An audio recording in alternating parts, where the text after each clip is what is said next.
So you've been putting in your time and you're going to the gym and you've been doing a lot of this, a bit of this, and maybe even a little bit of this. But then you think, is this really what I should be doing and what's going to keep me going and healthy for the rest of my life? For today's topic, we're going to go through the three must have areas of focus for longevity training programs. So, for most people, the conventional wisdom is due to the equipment that is provided at the gym that we should do cardio, strength, and stretching. However, that may not be the whole story. For longevity training programs, our areas of focus are slightly different. We're going to go through today nutrition, active living, and movement hygiene. So, our first topic today is nutrition. And with nutrition, what we want to look at is three categories. And those three categories are not the three categories that you normally think of. These three categories, or these three nutrients, are number one, we have the skin and the eyes. So, what comes through the skin and the eyes? What nutrient comes through the skin and the eyes? Well, that is light. And I'm particularly interested right now in the studies of health from the research done by a neurologist and brain surgeon. His name is Jack Kruse. That's Kruse, and he's really studied what's been happening to human physiology when we have ignored the intake of light, and what's happened when we've used too much sunscreen, when we haven't gotten out enough, when we've had negative light come in via our fluorescence and things like that. And so we haven't been getting this nutrient. And he's not just talking about vitamin D. Vitamin D is one thing. You can replace vitamin D with with oral supplements and stuff like that, but there's a cascade of other benefits you get from light. And so that's our first category. Our second category, and the most valuable nutrient we have, the one that will die the quickest without having, is oxygen. And so not only oxygen, but all the other, natural gases that we breathe in. So what comes in through the lungs, is so we have our lung nutrients. And so oxygen is, maybe one of our most beneficial. But the thing is that because of our sitting patterns and because of our lack of movement, then we've actually shut down a lot of our mechanisms for drawing in oxygen appropriately. And so when you're developing a longevity training program, you're going to want to study this area so that you're programming this appropriately. And it goes beyond cardiovascular training.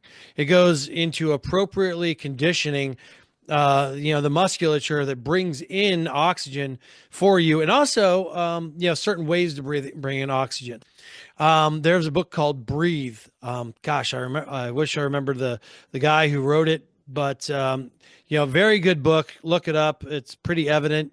If you find it there on Amazon. And we use this book quite a little bit as a stepping stone into our research on the intake of oxygen. And then of course the third one is the mouth nutrients, which are our normal, what we think of in terms of nutrition. We think of protein, carbohydrates, protein, carbohydrates, and fat. And then of course all the other micronutrients that we study as well. And these are all listed in my own book called Eat Good. And there's a really long subtitle to that as well. And so the next topic that you're going to want to address and you're going to want to put into a plan or as a practice of your longevity training practice or approach is what we call active living. And active living consists of also three categories. It's occupational. So with respect to your occupation, we can't all go and change occupations just to be more active. We can't all just become construction workers like this fella, just to become more active, nor do we necessarily even want to. What the occupational approach is about is being able to identify while you're at work what's an asset and what's a liability of your work. So when you're at work, you want to know that whether you're in a sedentary environment, if it's affecting you negatively in that aspect, what do you need to do to reverse that? If you're in a very active environment like this guy up here, you know, how is that affecting you positively by giving you more activity, but how is it affecting you negatively as well in terms of like injury or something like that? And how can you reverse that? And so that's really where occupational is. If it's possible to go out and get a higher activity occupation, when you're at a sedentary job, then that's great. But that's just not that's not a probable scenario for most of us. But we do encourage being able to critically analyze your occupation, and how that's affecting us, and then we can take appropriate action. Travel. This is something that we can all do better. Almost, if you live in somewhere where the weather is prohibitive, I lived in Phoenix, everything's too far apart to really be doing, what this young lady's doing right here. It's a little bit too hot to be doing that. I lived in Chicago where you can do that through about, maybe 6 to 8 months of the year. But, then it's snowy and too cold for the other 6 months of the year, and so, but at least we can have it top of mind. And so we can move the appropriate actions into, into our program, into our approach as we're aware of that, and so we can address that as we go through our practice. And then we go recreation and play. And this is absolutely where most people are falling just right off the map. Most people are not doing sports anymore. They're not getting out of the house. They're not being active where they're with their kids and their pets, and maybe if they even have a pet. I'm guilty of this as well. I don't do enough sports or training that I should be doing outside of the gym. Most people think that their activity should happen primarily in the gym, when that is just simply not the case. Most of your activity should be in these three categories: occupation, travel, and recreation and or play. And so the last category that you're going to want to address when you're approaching your longevity training practice is what we call movement hygiene. And movement hygiene, the reason that you want movement hygiene is the same reason why, you want dental hygiene or something like that. You need to brush your teeth every day. You need to maintain proper movement. And maintaining proper movement means filling in where active living has left gaps. And then also maintaining the proper ability to move and maintaining resilience against injury.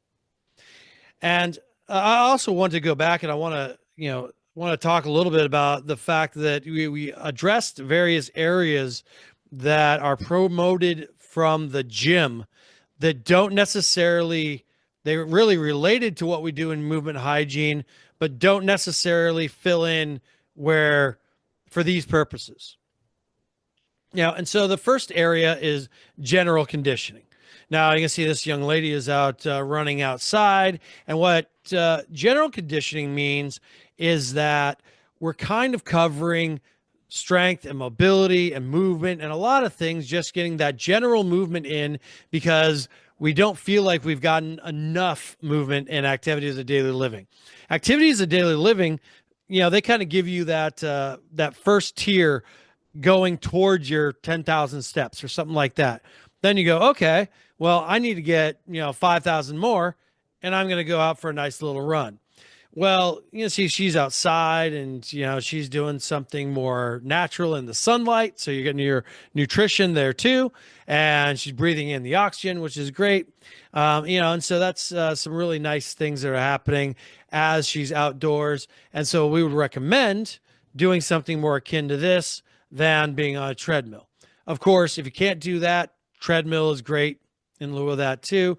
But we would say, you want to go towards something like this first. All right. And so our second basic area is mobility. You got to make sure that your body still has the ability to move. And so, that's a little bit different than just stretching. Just stretching is wonderful too, but just stretching and range of motion is a component of mobility, but it's not the complete coordinated package. So you're going to want to adjust this. We have books on that too.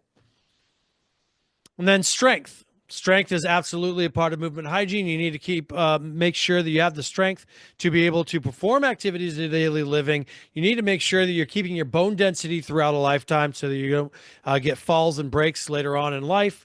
And, these can be done much easier than having to go to a gym. You can do these over here, like we see these folks doing at a park or in your backyard. Much, much simpler than you could do on machines.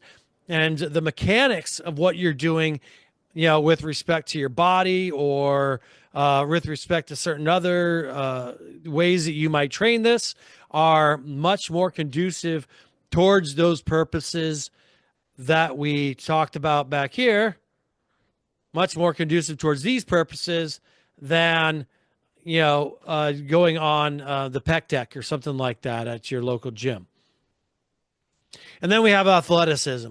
And athleticism is purely an outdoor activity, unless you're going to like a strengthening, the conditioning gym or something like that. Now, the interesting thing about athleticism is that you can get, by the way, the athleticism is primarily meant for coordinative patterns in order to keep you resilient to injury. Now, the brilliant thing about athleticism is that you can get a lot of that just through recreation and play. And so if you have the appropriate amount of recreation and play, then you don't need hardly any athleticism at all. But you can cover athleticism through maybe a 5-minute program. We have 5 to 10-minute programs that you can do in athleticism. And, those are very useful for you. And of course, in any pursuit that you undertake, you will be more successful with resources. And we at the Root Health Institute have those resources for you. If you'd like to join for free, that is right down below. The link is right down there. We have courses, we have online programs, and all sorts of stuff right there for you. And you can get a hold of me as well personally. Just let me know what you need. Thanks.